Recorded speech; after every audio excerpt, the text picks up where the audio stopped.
السلام علیکم ورحمۃ اللہ وبرکاتہ۔ امید کرتی ہوں کہ سب لوگ خیریت سے ہوں گے، اور جو اسباق آپ کو یاد کرنے کے لیے دیے جاتے ہیں وہ تھوڑے تھوڑے سے ہیں، آپ اس کو اچھے طریقے سے یاد کر رہے ہوں گے ساتھ ساتھ۔ ہم اپنے سبق کا آغاز کرتے ہیں۔ اعوذ باللہ من الشیطان الرجیم، بسم اللہ الرحمن الرحیم۔ رب اشرح لی صدری ویسر لی امری واحلل عقدۃ من لسانی یفقہوا قولی۔ سب سے پہلے ہم کرتے ہیں آیت نمبر 27 کے الفاظ معنی، ٹھیک ہے؟ پھر الفاظ سے الفاظ ملا کر ہمارے پاس آیت جملے کی صورت میں ہوگی، پھر ہم اس کی کریں گے تشریح۔ وَأَوْرَثَكُمْ، اور وارث بنا دیا تم کو، وَأَرْضَهُمْ، ان کی زمین کا، وَدِيَارَهُمْ، اور ان کے گھروں کا، وَأَمْوَالَهُمْ، اور ان کے مالوں کا،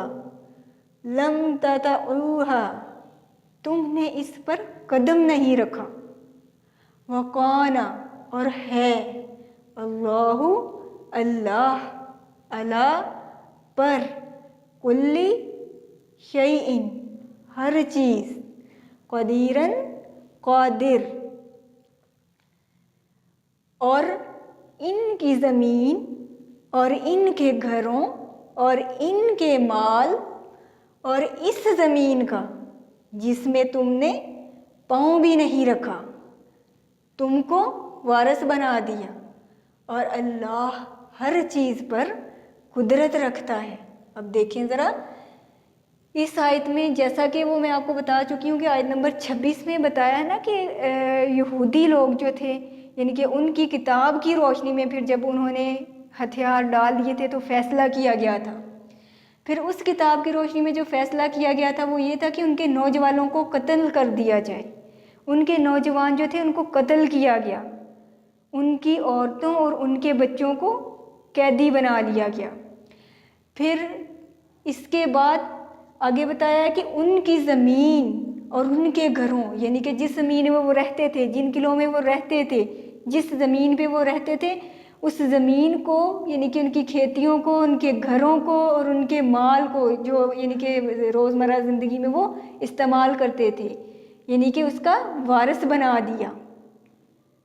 اور اس زمین کا جس میں تم نے پاؤں بھی نہیں رکھا۔ دیکھیے ذرا یہاں پہ اس آیت میں جو ذکر کیا گیا ہے کہ اس زمین کا جس پر تم نے قدم بھی نہیں رکھا، یعنی کہ یہ پہلے تو وہ زمین، وہ گھر اور وہ مال ہے جس کا ذکر کیا گیا ہے، یعنی کہ جو یہودیوں سے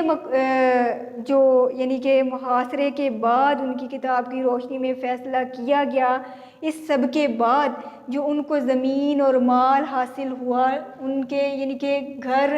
جو یعنی کہ قبضے میں لے لیے گئے، یہ سب یعنی کہ مال غنیمت کے طور پہ ان کے پاس جو آیا، ٹھیک ہے، اس کو حاصل کرنے کے بعد جو تھے مسلمان خوشحال زندگی بسر کرنے لگے۔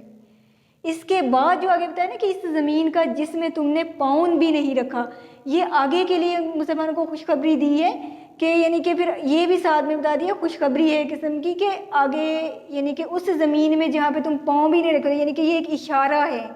کہ آگے چل کے یعنی کہ اس واقعے کے 2 سال بعد، ٹھیک 2 سال بعد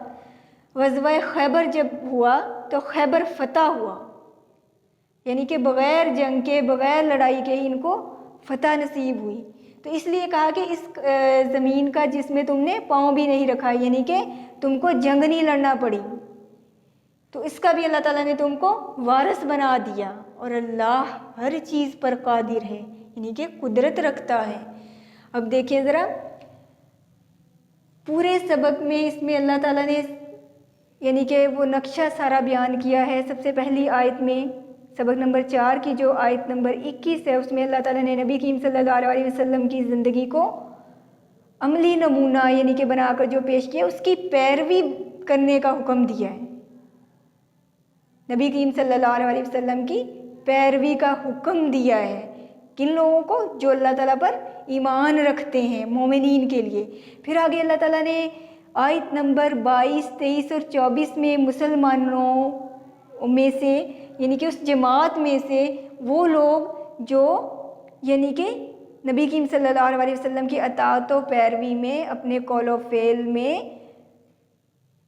صادق ثابت ہوئے، سچے ثابت ہوئے، ان کی کیفیات بیان کی گئی ہیں۔ اور پھر اللہ تعالیٰ نے فرمایا کہ جو لوگ نبی کریم صلی اللہ علیہ وسلم کے ساتھ عہد و پیمان میں تھے وہ سچے ثابت ہوئے۔ پھر اللہ تعالیٰ نے ان سچوں کی سچائی کا بدلہ دینے کا ذکر کیا ہے۔ پھر اللہ تعالیٰ نے ان آیات میں بتایا ہے کہ جو لوگ منافقین ہیں ان کو اللہ تعالیٰ چاہے تو معاف کر دے، چاہے تو عذاب دے، اور اللہ تعالیٰ تو بخشنے والا مہربان ہے، یعنی کہ اگر وہ شرمندہ ہو کر، نادم ہو کر اللہ کی بارگاہ میں توبہ کر لیں تو اللہ تعالیٰ معاف کرنے پہ بھی قادر ہیں۔ پھر آگے آیت نمبر 24 اور آیت نمبر 25 میں